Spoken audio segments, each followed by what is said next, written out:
Je vais compléter la vidéo suivante, précédente, pardon, avec des informations concernant les notations qu'on utilise pour les algorithmes. Donc si je demande un nombre, par exemple, à l'aide de l'instruction input, eh bien, comment on va le faire en notation algorithme? On va dire par exemple lire.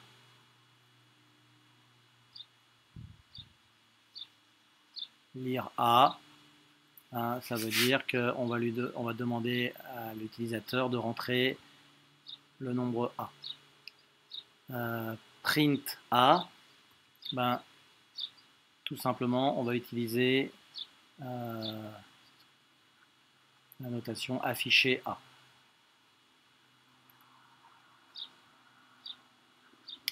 Et pour les affectations, si par exemple en Python j'ai écrit A égale A plus 1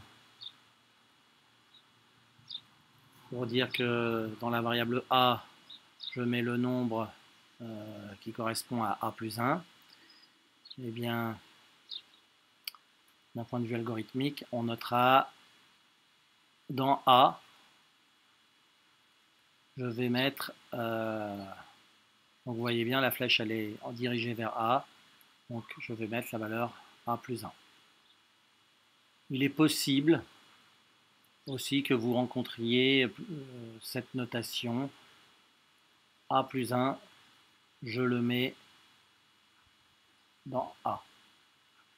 Bon, ce qui est important, c'est le sens de la flèche. Vous voyez, ça veut dire que le nombre A plus 1, on le met dans la variable A. Ou bien A reçoit le nombre A plus 1. Bien, alors, on va parler maintenant de fonctions en Python. Alors, on revient sur la plateforme qui va nous permettre de taper du code Python. Donc vous voyez, là j'ai tapé un petit programme, def f de x, 2 points. Alors notez que quand je fais entrer après un 2 points, vous voyez, il y a un petit décalage. C'est ce qu'on appelle l'indentation. Indentation, ça s'écrit comme ça, c'est un terme à connaître. Hein. L'indentation. En Python, c'est le petit espace qui permet de bien structurer le programme. Indentation.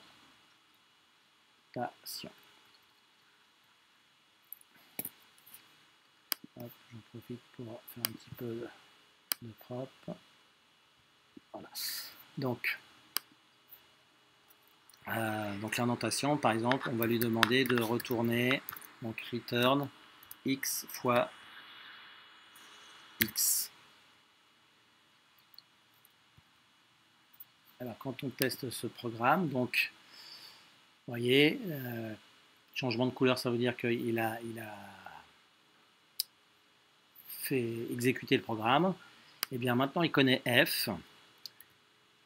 Si je lui demande de calculer f de 3, eh ben, il va calculer, il va renvoyer 3 fois 3, c'est-à-dire 9. Ou bien f de moins 2, moins 2 fois moins 2, ça fait 4. Si je change la fonction, je ne sais pas, on va prendre une fonction affine par exemple, 2 fois x plus 1. Donc j'exécute le programme, voilà, il est exécuté. Si je lui demande de calculer f de 5, ben vous voyez, il va plus me renvoyer 25, il va me renvoyer 2 fois 5 plus 1, c'est-à-dire 11. D'accord?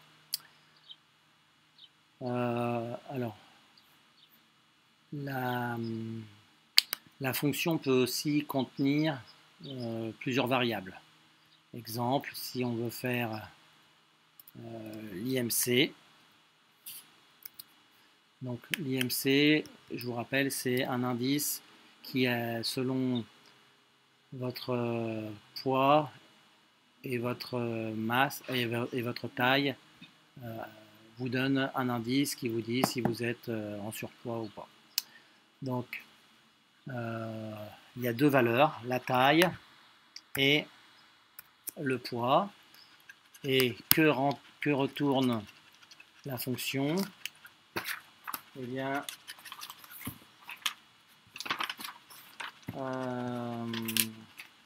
la fonction,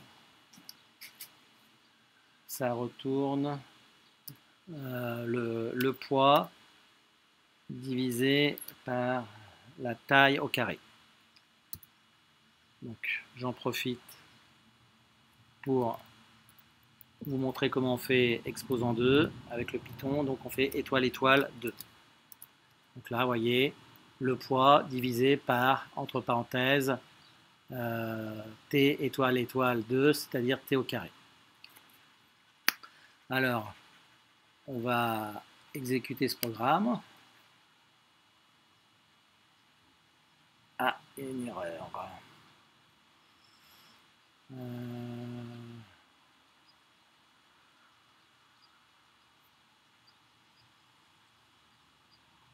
Ah oui, il manque une parenthèse, tout simplement. Alors, par exemple, si je lui demande de calculer l'IMC pour quelqu'un qui mesure 1,68 m et qui pèse, par exemple, 85 kg, eh bien, l'indice est de 30,1. Donc, imaginez la même personne qui maigrit et qui pèse 75 kg. Donc, excusez-moi, il faut rentrer toujours la taille.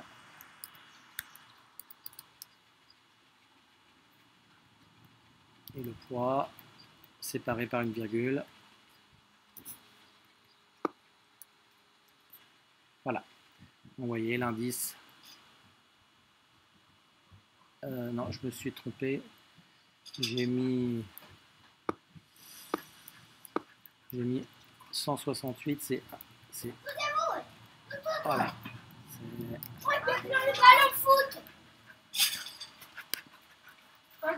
Voilà. Je vous remercie.